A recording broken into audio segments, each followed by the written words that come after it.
예수님을 믿고 성도가 되었다는 것이 얼마나 어마어마한 신분인가 하는 것입니다. 내가 예수 믿고 하나님의 자녀가 되었다고 하는 것이 얼마나 굉장한 것인가. 내가 하나님 나라의 백성이 되고 하나님의 가족이 되었다는 것이 얼마나 영광스러운 것인가 하는 사실입니다. 죄에 매여 살던 시대가 끝난 거예요. 율법에 매여 살던 시대가 끝이 난 겁니다. 사탄의 올무에 걸려들어서 지속적으로 괴로움을 당하던 시대가 끝이 났다는 사실을 알아야 됩니다. 아멘. 새로운 시대가, 은혜의 시대가 도래한 것입니다. 무더위가 한창 기승을 부리던 어느 여름날이었습니다. 일간신문 만화에 이런 내용이 실렸습니다. 어느 공동묘지에 있는 무덤에 누워있는 주검이 더워 죽겠네 그랬습니다. 그래서 옆에 있는 무덤에서 대답하기를 야 임마 너 벌써 죽었어 그러더랍니다. 오늘 본문은 우리가 죄에 대하여 벌써 죽었다 하는 진리를 선언하고 있습니다. 아멘. 이번 주는 교회력으로 볼 때 교회의 가장 중요한 절기들이 많이 모여 있죠. 종려주일, 고난주간, 성금요일, 부활주일입니다. 종려주일인 오늘은 예수님께서 십자가를 지시기 위해서 나귀 새끼를 타고 예루살렘에 입성하실 때 유대 백성들이 손에 종려나무 가지를 흔들면서 예수님을 왕으로 환영한 것을 기념한 주일입니다. 또 오늘부터 시작해서 토요일까지 일주일간은 우리가 고난주간이라고 부르는데 왕이신 예수님께서 자기 백성을 죄에서 구원하시기 위하여 고난당하신 그 주간을 기념하는 절기고요. 이번 주 금요일은 특별히 성금요일이라고 부르죠. 예수님이 십자가에 못 박히시고 죽으신 바로 그날을 기념하는 날입니다. 그리고 이제 돌아오는 주일은 부활주일에는 왕이신 예수님께서 자기 백성들에게 새 생명을 주시기 위해서 사흘 만에 다시 부활하신 것을 기념하는 절기입니다. 이와 같이 우리가 믿는 기독교 복음의 핵심이라고 할 수 있는 십자가와 부활의 사건이 이 한 주간에 다 몰려 있으니 참 기념할 만한 절기죠. 하지만 단지 역사적인 사건으로 기억하고 기념하는 것만으로는 충분하지가 않습니다. 그 복음의 능력을 실제로 나 자신이 깨닫고 믿고 경험하고 누리는 것이 더욱 중요합니다. 아멘. 그렇게 되기 위해서는 오늘 본문에서 강조하고 있는 우리가 죄에 대하여 죽었다 하는 이 진리를 분명하게 이해하고 깨달을 필요가 있습니다. 오늘 본문 곳곳에 우리가 예수님과 함께 죄에 대하여 죽었다 이런 표현이 반복되어 강조되고 있는데요. 2절에 보면 죄에 대하여 죽은 우리가 그랬고 6절에도 죄의 몸이 죽어 그랬고 11절에도 너희 자신을 죄에 대하여는 죽은 자라는 표현이 나옵니다. 우리가 죄에 대하여 죽었다는 말이 무슨 뜻일까요? 먼저 이 말에 대한 오해의 소지를 없애기 위해서 두 가지 사실을 짚고 넘어갈 필요가 있습니다. 첫째로 우리가 죄에 대해 죽었다는 이 말은 죄가 죽었다는 말이 아닙니다. 죄는 결코 죽지 않습니다. 우리가 육신을 입고 이 땅에 사는 동안 죄는 절대 죽지 않습니다. 아직도 생생하게 살아서 엄청난 권세로 우리를 쓰러뜨리기 위하여 호시탐탐 노리고 있는 것입니다. 두 번째로 이 말은 우리가 죄에 대하여 죽기 위해 노력해야 한다는 뜻도 아니에요. 그동안 우리가 죄에 대해 죽어보려고 얼마나 몸부림치고 애를 써보았습니까? 근데 잘 죽던가요? 잘 안 죽죠. 죽었나 싶으면 다시 살아나고, 이제는 죽었겠지 했는데 또 살아납니다. 아무리 이를 악물고 결심해도 소용이 없습니다. 금욕주의적인 고행과 몸부림도 소용이 없습니다. 그래서 일찍이 로마 카톨릭 수도사였던 마틴 루터가 로마까지 성지순례를 가서 죄로부터 이겨보려고 무릎으로 계단을 오르고 또 올라서 막 피투성이가 되기까지 해도 죄를 이길 수가 없었다는 겁니다. 따라서 오늘 본문에서는 너희가 죄에 대해서 죽으라 가르치고 있는 게 아니에요. 우리는 이미 죄에 대해서 죽었다 이렇게 가르치는 겁니다. 따라해 봅시다. 우리는 이미 죄에 대해 죽었다. 여기서 우리가 죽었다, 죄에 대해 죽었다고 할 때 이 죽었다는 말의 원어 헬라어 동사를 보면 아페타노멘이라는 동사인데 이것은 부정과거 동사 시제입니다. 문법적으로 헬라어 동사에서 부정과거 동사는 이례적 사건을 가리킬 때 쓰는 거예요. 즉 사건이 이미 일어났고 그것은 다시 번복될 수 없다는 의미입니다. 그러므로 이 말은 우리가 죄에 대해서 미래의 어느 시점에 죽을 것이라는 그런 뜻도 아니고 우리 보고 죄에 대해 죽으려고 노력하다 그런 뜻도 아니에요. 우리는 이미 죄에 대해 죽었다는 겁니다. 이미. 또 이 말은 죄에 대해서 우리가 차츰차츰 점차 죽을 것이다 그런 말도 아닙니다. 또 피나는 노력과 기도로 죄와 싸우라 그런 의미도 아니에요. 죄에 대해 우리는 이미 죽었습니다. 다시는 번복될 수 없는 이례적 사건이 일어났습니다. 우리가 죄에 대해 어떻게 해볼 겨를도 없이 우리도 모르게 과거 어느 시점에 누군가가 이 문제를 완벽하게 해결했다는 것입니다. 아멘. 아멘. 그 누군가가 누굽니까? 바로 예수님이십니다. 그래서 다 이루었다. 십자가 위에서. 테텔레스타이. 다 이루었다. 주님 선언하신 겁니다. 아멘 합시다. 아멘. 그래서 본문에 보면 약간씩 표현의 차이는 있지만은 가장 많이 반복되는 말이 그리스도 예수와 합하여 또는 그의 죽으심과 합하여 또 그의 죽으심과 같은 모양으로 연합한 자 또 6절에 보면 예수와 함께 십자가에 못 박힌 것 또 8절에도 우리가 그리스도와 함께 죽었으며 입니다.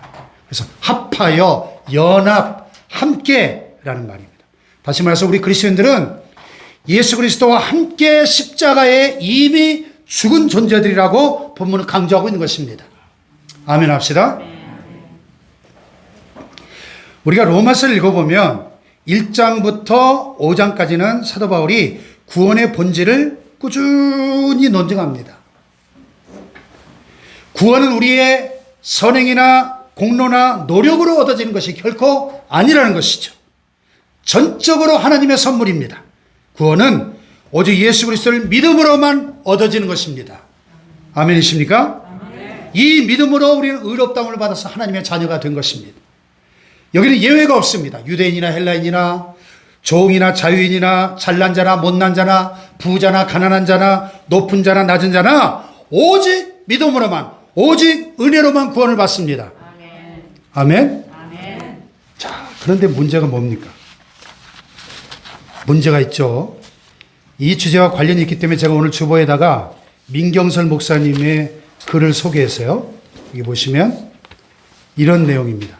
성도가 은혜를 받았다고 하면 승리를 할 것 같은데 왜 막상 실패를 하게 되는가? 실패의 이유는 구원 후의 삶의 방법을 모르기 때문이다. 우리가 구원받기 전에 예수를 믿어서 구원을 받았다면 구원을 받은 후의 삶에서도 예수 방식으로 살아야 한다. 그런데 우리가 구원을 받은 후에 막상 삶의 현장에서는 이전처럼 자기의 방식대로 살기 때문에 실패하는 것이다. 그랬어요. 다시 말씀드리면 우리가 구원을 받았지만 무기력하고 능력이 없어 실패하는 이유가 뭐냐? 이 신비한 구원의 진리를 오해하기 때문에 그렇다는 거예요. 우리가 구원을 믿음으로 얻는다 하는 데까지 이해를 합니다. 그런데 우리 자신이 하루, 이틀, 10년, 20년 예수를 믿어가다 보면 우리 자신이 거룩하게 되는 성화, 이 성화는 우리가 노력해야 되고 우리가 공로를 쌓아가야 되고 우리가 선행과 공덕을 쌓아가야 되는 것이라고 착각하게 된다는 거예요. 근데 그게 아니라는 겁니다. 그게 아니라는 거예요. 그래서 바울은 로마서 6장부터 8장까지 바로 그 구원 이후의 삶에 대해서 우리에게 가르쳐주고 있습니다. 구원을 얻은 성도들의 축복은 무엇인가? 성도들의 특권은 무엇이고 승리는 무엇인가? 이 주제를 말씀하면서 바울은 우리에게 두 가지 사실을 깊이 있게 묵상하도록 지속적으로 요청하고 있습니다. 첫째는 내가 예수님을 믿고 성도가 되었다는 것이 얼마나 어마어마한 신분인가 하는 것입니다. 내가 예수 믿고 하나님의 자녀가 되었다고 하는 것이 얼마나 굉장한 것인가. 내가 하나님 나라의 백성이 되고 하나님의 가족이 되었다는 것이 얼마나 영광스러운 것인가 하는 사실입니다. 아멘. 아멘. 아멘. 즉 예수 그리스도 안에 있는 새로운 신분에 대해서 깊이 묵상할 것을 요청하고 있습니다. 그래서 이 주보의 민경선 목사님의 글의 제목이 뭐예요? 우리의 신분이 바뀐 것을 주지하시라. 뭐 따라해 볼까요? 우리의 신분이 바뀐 것을 주지하시라. 할렐루야. 이 그리스도인의 정체성이라는 겁니다. 두 번째는 율법으로부터의 자유, 즉 죄로부터의 자유를 깊이 있게 묵상하도록 요청하고 있습니다. 우리가 죄와 율법으로부터의 자유를 놓치게 되면 예수를 믿고 나서도 바리새인이 되기가 쉽습니다. 종교 생활만 하는 종교인으로 전락해버리고 맙니다. 인본주의 신앙인으로 변질되고 마는 것입니다. 더 나아가 예수 그리스도 안에 있는 새로운 신분, 이 영광스럽고 어마어마한 그 신분을 놓쳐버리면 방종하는 그리스도인으로 타락하고 마는 것이죠. 사도 바울은 이미 믿는 그리스도인들을 이 율법으로부터 해방시키기 위해서, 종교로부터 해방시키기 위해서 로마서와 갈라디아서를 기록했습니다. 구원받은 내가 얼마나 대단한 존재인지를, 얼마나 어마어마한 신분인지를 우리가 잊어버린다면 구원받은 자의 행복이 산산조각 나버린다 하는 거예요. 사실 구원받은 나조차도 율법의 시각으로 나를 보면 비참하기 짝이 없습니다. 그렇잖아요. 어떤 때는 거룩해 보이기도 하지만 그러나 인의 추한 모습을 드러내게 됩니다. 어떤 때는 영광스러운 승리를 쟁취한 것처럼 보일 때가 있지만 금세 절망과 좌절의 나락으로 빠져들곤 합니다. 다른 사람들을 볼 때도 그래요. 내가 다른 성도들을 바라볼 때, 또 내가 내 자식을 보고 내 부모를 보고 내 배우자를 볼 때도 율법의 눈으로 보면 단점만 보입니다. 그래서 함부로 비난하고 정죄하고 비판합니다. 관계가 깨어지고 마는 겁니다. 그러나 은혜의 눈으로, 복음의 눈으로, 예수님의 시각으로, 하나님의 관점으로 나를 보고 너를 보면 너도 나도 너무 소중한 존재임을 우리가 깨닫게 되는 것입니다. 아멘. 할렐루야. 아멘. 이것이 율법적 영성과 은혜의 영성의 근본적인 차이점이에요. 그래서 오늘 설교의 주제는 결론부터 말씀드리면 승리는 선물이다. 따라해 봅시다. 승리는 선물이다. 승리는 은혜입니다. 구원받은 성도의 승리는 싸워서 얻는 것이 아닙니다. 오히려 믿음으로 누리는 것입니다. 아멘. 성도의 싸움은 싸워서 이기는 싸움이 아니라 이미 승리가 확정된 싸움입니다. 다시 말해서 이겨놓고 싸우는 겁니다. 아멘. 아멘. 여러분 이런 싸움 한번 해볼 만하지 않습니까? 이겨놓고 싸우는 싸움. 이겨놓고. 세상을 이기면 이것이니 곧 우리의 믿음이니라. 요한에서 5장 4절 말씀입니다. 1998년 독일에서 한 천주교 신자가 신부님을 찾아와서 고해 성사를 했답니다. 신부님, 제가 2차 세계대전 때 돈 많은 유대인 한 명을 숨겨줬습니다. 그것은 오히려 잘한 일인데요. 죄라고 할 수 없는데요. 그를 먹여주고 입혀주고 재워주기까지 했습니다. 그건 죄가 아니잖아요. 오히려 선행입니다. 근데 제가 하숙비를 좀 비싸게 받았거든요. 뭐 그렇게 잘한 일은 아니지만 고해 성사를 할 만큼 죄라고 생각하지는 않습니다. 신부님, 그럼 이제 그에게 전쟁이 끝났다고 말해줘야 할까요? 네. 실제로 요코이라는 일본 병사가 2차 대전이 끝났음에도 불구하고 자그마치 28년 동안 괌에 있는 한 동굴 속에 숨어 살았답니다. 전쟁이 끝났다는 사실을 알지 못했기 때문에 비행기가 뜨고 내리니까 괌에 그 미군 기지가 있잖아요. 밤에는 나와서 음식을 구해서 들어가고 낮에는 저렇게 동굴 속 깊은 곳에 들어가서 숨어 살았다는 거예요. 28년 동안. 여러분, 이미 싸움은 끝이 났습니다. 전쟁이 끝났어요. 이 시간 이 사실을 확인하기 위해서 두 가지에 초점을 맞춰서 살펴보려고 합니다. 첫째는 우리 육신 속에 있는 이 죄의 세력이 얼마나 끈질긴 것인가 하는 거예요. 이 죄의 정체를 우리가 노출시켜 보려고 합니다. 또 하나는 죄를 이기는 능력이 우리 안에 있음을 확인하기를 원합니다. 먼저 우리는 분명히 구원받은 하나님의 자녀들이고 거룩한 무리, 즉 성도들이 되었고 성자입니다. 거룩한 존재들입니다. 하나님의 작품입니다. 모든 죄를 용서받고 의롭다 하심을 얻었기 때문에 의인입니다. 믿습니까? 근데 왜 아직도 죄를 짓고 있을까요? 이 죄는 우리 그리스도인들에게도 여전히 지긋지긋한 존재들입니다. 그래서 로마서 7장 15절 이하에 보면 바울의 기막힌 고백이 나와요. 같이 한번 읽어볼까요? 시작. 내가 행하는 것을 내가 알지 못하노니 곧 내가 원하는 것은 행하지 아니하고 도리어 미워하는 것을 행함이나 만일 내가 원하지 아니하는 그것을 행하면 내가 이로써 율법이 선한 것을 시인하노니 이제는 그것을 행하는 자가 내가 아니요 내 속에 거하는 죄니라. 아멘. 또 보세요. 시작. 내 속 곧 내 육신에 선한 것이 거하지 아니하는 줄을 아노니 원함은 내게 있으나 선을 행하는 것은 없노라. 내가 원하는 바 선은 행하지 아니하고 도리어 원하지 아니하는 바 악을 행하는도다. 만일 내가 원하지 아니하는 그것을 하면 이를 행하는 자는 내가 아니요 내 속에 거하는 죄니라. 내 속에 거하는 죄라는 표현이 두 번이나 반복되고 있습니다. 따라해 봅시다. 내 속에 거하는 죄. 여기서 나는 누구예요? 이미 구원받은 그리스도인을 말합니다.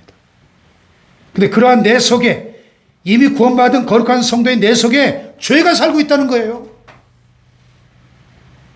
그래서 18세기 위대한 복음 전도자 요한 웨슬레 목사님은 신자 안에 있는 죄라는 유명한 설교를 남겼습니다. 실제 그리스도인들도 죄를 짓습니다. 그러나 죄를 짓고 나면 죄에 대해 강한 반응을 보이게 됩니다. 이전에는 죄를 먹고 마셨어요. 죄를 짓고 나서도 아무 반응을 일으키지 않았습니다. 오히려 그걸 자랑했어요. 초세술로 치부해버리고 말았습니다. 그러나 진정으로 구원받은 그리스도인이라면 죄를 짓고 나서 죄를 아주 미워하게 되는 것입니다. 왜? 거듭난 내 속사람이, 진정한 내가 아파하기 때문에 그런 것입니다. 내 속에 계신 성령님께서 슬퍼하시기 때문에 그런 것입니다. 죄는 때로 즐거움을 주기도 합니다. 죄가 주는 쾌락이 있잖아요. 스릴이 있습니다. 돈을 가져다 주기도 하고 삶의 안정감을 가져다 주기도 합니다. 그러나 진정으로 구원받은 그리스도인이라면 죄를 사랑할 수가 없는 거예요. 아멘. 이제는 그것을 행하는 자가 내가 아니요 내 속에 거하는 죄니라. 무슨 뜻이에요? 죄를 지어놓고 내 책임 아니야? 책임을 회피한다는 뜻입니까? 무서운 죄를 범해놓고 내가 한 거 아니야? 마귀 욕에 빠져서 그런 거야? 마귀에게 책임을 전가해야 된다는 말입니까? 그런 말이 아니죠. 바울이 로마서를 통해서 가르쳐주는 교훈이 뭡니까? 그 죄가, 그 악이 거듭난 나의 본성이 아니라는 거예요. 구원받은 우리의 본질은 뭡니까? 정체성이 뭡니까? 여전히 우리는 거룩한 존재요, 성자요, 의인이요, 성도라고 하는 것입니다. 아멘. 그렇기 때문에 로마서를 쭉 읽다 보면 바울은 죄에 대해서 정말 깊이 고민했습니다. 그러면서도 자신이 악하다고 말하지 않았습니다. 악이 내 안에 있다 이렇게 말했어요. 그 악이 나 자신은 아닙니다. 구원 얻은 내 본질, 내 신분, 내 본성은 아니라는 거예요. 다시 말해서 죄를 지었다고 해서 구원 문제를 의심하면 안 된다는 것입니다. 여러분 이해를 돕기 위해서 좀 극단적인 얘기지만은 이런 예화를 한번 들어볼게요. 어느 날 내가 부주의해서 아파트 문단속을 잘못했더니 도둑이 떼거지로 들어왔습니다. 집안의 모든 귀중한 물건을 몽땅 다 약탈해 갔습니다. 은행 통장과 도장까지 신분증까지 다 갖고 가서 돈을 다 찾아갔습니다. 뿐만 아니라 땅 문서와 집 문서까지 다 갖고 가서 우리 땅과 우리 집을 다 그냥 처치해버리고 말았습니다. 이제 가정이 하나도 없습니다. 그러자 이 도둑을 붙들고 가장이 얘기합니다. 우리 집의 아이들 당신이 다 책임지십시오. 당신의 자녀로 삼아주십시오. 이제 나는 가진 게 하나도 없습니다. 내 아내도 당신에게 양도할 테니 당신의 아내로 삼아주시오. 이렇게 말할 바보 같은 가정이 어디 있겠습니까? 예? 아무리 재물을 약탈당했지만 아버지로서의 신분, 남편으로서의 신분까지 포기할 그런 멍청한 사람이 세상에 어디 있겠느냐, 그런 얘기입니다. 마찬가지로 내가 죄를 지을 수 있습니다. 그래서 구원의 기쁨과 감격을 잃어버릴 수가 있습니다. 구원 얻은 영광스러움을 잃어버릴 수도 있습니다. 하나님의 자녀라는 특권도 놓칠 수도 있습니다. 그럼에도 불구하고 내가 하나님의 자녀라는 이 신분, 예수 그리스도 안에 있는 새로운 영광스러운 이 신분을 포기할 수 없다는 것입니다. 아멘. 구원 얻은 이 본질을 포기할 수는 없다는 것입니다. 이것이 바로 그리스도인의 모습이라는 것입니다. 아멘. 이것이 구원받은 우리 성도의 정체성이라는 거예요. 얼마나 중요한 문제인지 모르겠습니다. 그래서 앞에서 말씀드린 것처럼 본문을 여는 키워드가 그리스도와 합하여, 그리스도와 함께입니다. 따라해 봅시다. 그리스도와 합하여, 그리스도와 함께. 즉 우린 예수와 함께 죽고 예수와 함께 다시 산 새 생명들이다 하는 얘기예요. 예수 죽음 내 죽음, 예수 부활 내 부활, 예수 생명 내 생명, 예수 기쁨 내 기쁨. 할렐루야. 아멘. 예수님과 뗄래야 뗄 수 없는 관계를 갖고 있는 거예요, 우리가. 아멘, 아멘 합시다. 아멘. 그러므로 설령 우리가 어떤 죄를 지었다 할지라도 영원히 죄 속에 빠져서 살 수가 없는 겁니다.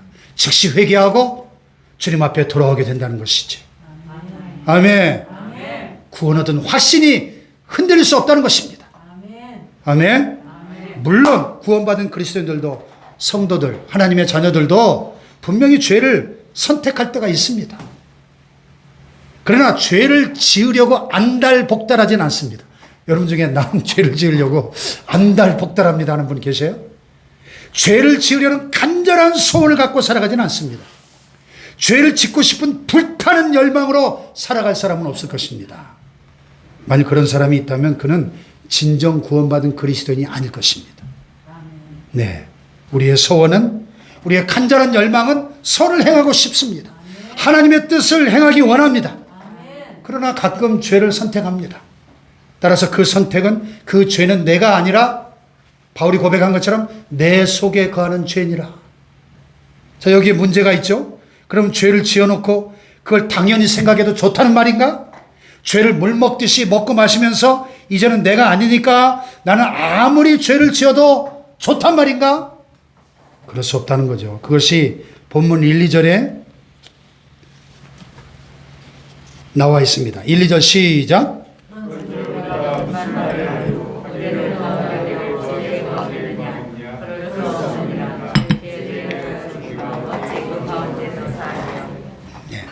그런지 우리가 무슨 말을 하리요?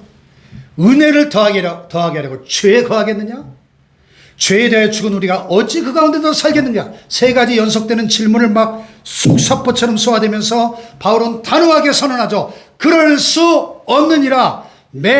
게노이토, 헬라어의 가장 강한 부정어를 사용해서 외치는 거예요. 무슨 소리야? 말도 안 되는 소리 집어치워! 그런 얘기죠. 어떻게 그 죄 가운데 더 살 수가 있겠는가? 죄에 대해 죽었는데. 그런 말입니다. 한 걸음 더 나가서 우리 그리스도인들에게는 죄를 이기는 능력이 있다는 사실을 우리가 알아야 돼요. 죄의 영향력으로부터 자유함을 얻을 수 있다 하는 것이 본문의 결론입니다. 그래서 본문에 보면 죄에 대해 죽었다는 표현이 무려 10번 이상 반복되고 있어요. 우리는 죄에 대해서 완전히 죽었습니다. 죄와 연관성이 없습니다. 자, 여기 3절로 6절 같이 봅시다. 시작.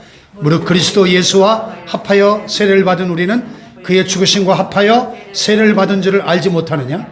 만일 우리가 그의 죽으심을 본받아 연합한 자가 되었으면 또한 그의 부활을 본받아 연합한 자가 되리라. 우리가 알거니와 우리 옛사람이 예수와 함께 십자가에 못 박힌 것은 죄의 몸이 멸하여 다시는 우리가 죄에게 종노릇하지 아니하려 함이니.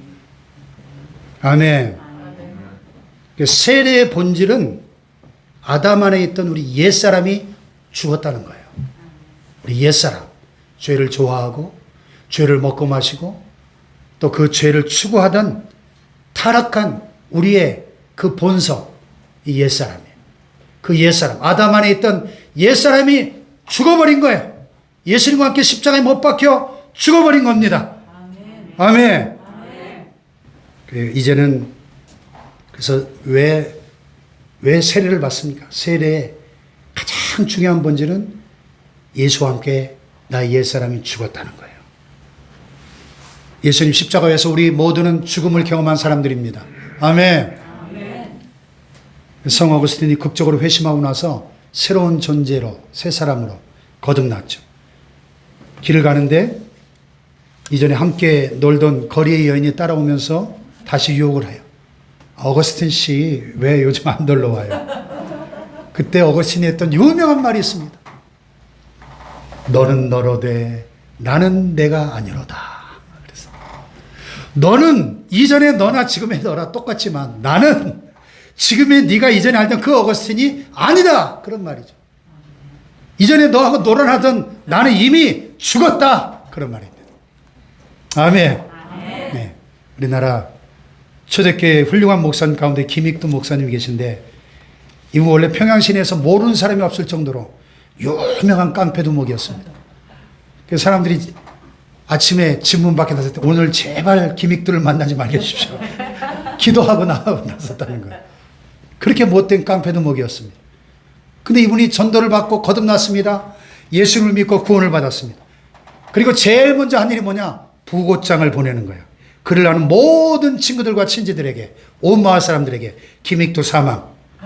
이전에 깡패 두목이었던 김익두는 죽었습니다 하고 부고장을 보냈습니다. 나는 새로 태어난 존재입니다. 나는 예수님의 부활과 더불어 예수 안에 새로운 피조물로 거듭났습니다. 새 사람이 되었습니다. 선포해버리는 거예요. 사람들이 설마 김익두가 반신반의했는데 오늘 보니까 버젓이 마을을 돌아다니는 거예요. 한 가지 달라진 점은 성경책을 옆에 끼고 다니면서 전도를 하는 거예요. 김익두가 사기쳤다고 생각한 마을의 한 불량 청년이 지나가는 김익두에게 죽기는 뭘 죽어 하면서 물 한 바가지를 확 끼얹었어요. 그때 김익두 목사님이 물을 탈탈 털면서 하는 말이 김익두가 죽었으니 망정이지 김익두가 살았다면 넌 벌써 요절났다. 네. 중국교회 위대한 영적 지도자였던 워치만니 목사님의 실화도 있어요. 예수를 믿고 나서도 여전히 자기 속에 있는 죄 때문에 너무 괴로웠어요. 그 죄를 이겨보려고 온갖 몸부림을 다쳤습니다. 죄에 대해 죽어보려고 여러 가지 시도를 해보았지만 아무 소용이 없었습니다. 하나님 내 눈을 열어주십시오. 기도하고 로마서를 읽어 내려가다 오늘 본문의 교훈을 발견한 겁니다. 아하, 내가 죄에 대해 죽으려고 몸부림을 쳐야 되는 존재가 아니라 나는 이미 율법에 대하여 죽은 존재구나. 나는 이미 죄에 대하여 죽은 존재구나. 할렐루야. 아멘. 깨닫고 나니까 얼마나 자유가 오는지 몰랐습니다. 신비한 능력이 찾아오고 있었습니다. 그래서 아래층에 일하는 아줌마에게 찾아가서 형제여, 내가 죽었다는 사실 그대는 알고 있는가? 나는 예수 그리스도 안에서 이미 죽었노라 외쳤다는 겁니다. 할렐루야. 오늘 우리의 본질을 분명하게 깨닫게 되기를 축복합니다. 죄에 대해서 이미 죽었고 예수 그리스도의 부활과 더불어 새로운 존재로 새 생명으로 거듭난 우리의 실체를 확실하게 깨닫고 믿고 누리시기를 축원합니다. 놀라운 그 본성을 깨닫고 하나님을 찬양하고 함께 기뻐하는 그 축복과 영광과 그 은혜를 누리는 여러분 되시길 주님의 이름으로 축복합니다. 아멘. 그렇습니다. 우리는 예수 그리스도 안에서 이미 죽은 자들입니다. 이제 죄는 우리를 지배할 어떤 권세도 갖고 있지 못합니다. 그런데도 내가 죄인이기 때문에 죄를 짓는 것이라는 생각, 내 본성이 죄인이기 때문에 끊임없이 죄를 짓는다는 이 느낌, 이거 사탄의 속임수입니다. 마귀의 속삭임에 귀를 기울이면 안 됩니다. 한두 번 실수했다고 야 너의 본질이 죄인이야. 너는 이제 망하게 생겼어. 너는 하나님의 사랑을 받지 못할 거야. 너는 계속 죄를 지어야 돼. 사탄이 우리를 속이는 겁니다. 그 느낌, 그 감정, 그 생각, 사탄의 속임수에 굴복하지 마십시오. 아멘. 우리는 이미 예수 그리스도 안에 새로운 피조물로 거듭났습니다. 죄에 대해 십자가에서 이미 죽었습니다.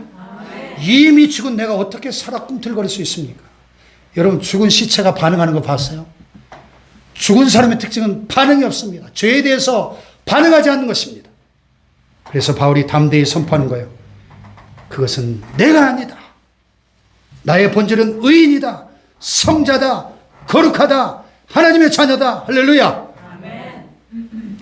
이동원 목사님 책에 보니까 군복무 시절 그분의 경험을 기록한 것을 보았습니다. 논산훈련소에서 훈련을 마치고 추운 겨울날 전방에 배치를 받았습니다. 전방에 배치를 받고 내무반에서 잠을 자는데 내무반장이었던 김하사라는 사람이 있었습니다. 갑자기 한밤중에 팬티바람으로 바깥에 집합! 그러더니 줄바따를 때리는 겁니다. 계급선으로 쫙 엎드려 뻗쳐서 내무반장이 한 대씩 빵빵 치고 갑니다. 그 다음에 최병장이 일어나서 한 대 맞았으니까 열불나죠. 그래서 두 대씩 빵빵 치고 갑니다. 또 그 다음에 박상병이 일어나서 세 대를 패고 갑니다. 뚜껑이 딱 열립니다. 그 다음에 네 대씩 다섯 대씩 두들기고 패고 가는데 이 목사님 제일 쫄병이니까 그냥 팬티가 사라고 엉겨붙을 만큼 얼마나 맞았는지 거기 소총이 있으면 그냥 다 난사하고 죽여버리고 싶은 충동이 일어나더랍니다. 그것도 한 번도 아니고 두 번도 아니고 매일 밤 줄바따를 치는데 살고 싶은 마음이 없더랍니다. 근데 다행스럽게 김하사가 제대를 하게 된다는 소식을 듣게 되었습니다. 김하사가 제대를 했습니다. 이제 살았구나 싶은데 사나흘 뒤에 이 김하사가 완전 복장을 하고 한밤중에 나타난 겁니다. 제대한 김하사가 팬티바람으로 바깥에 집합! 그러더니 또 두들겨 패더랍니다. 또 맞았죠. 며칠 있더니 술에 취해서 비틀거리면서 팬티바람으로 바깥에 집합! 그러니까 내무반 반장이었던 김병장이 김하사, 넌 끝났어. 넌 이제 내무반장이 아니야. 네 시대는 끝났다고. 까불지 마. 한 대 터지기 전에. 얘들아, 편히 자라. 앞으로 너희들은 내 말만 들으면 된다. 여러분, 기억하십시오. 김하사의 시대는 끝이 났습니다. 할렐루야. 죄에 매여 살던 시대가 끝난 거예요. 율법에 매여 살던 시대가 끝이 난 겁니다. 사탄의 올무에 걸려들어서 지속적으로 괴로움을 당하던 시대가 끝이 났다는 사실을 알아야 됩니다. 아멘. 새로운 시대가, 은혜의 시대가 도래한 것입니다. 영광의 시대가 찾아왔습니다. 승리의 시대가 도래한 것입니다. 여러분, 이 축복, 이 영광, 이 승리를 여러분의 것으로 누리기를 주님의 이름으로 축원합니다. 기억하세요. 우리는 하나님의 자녀가 되었습니다.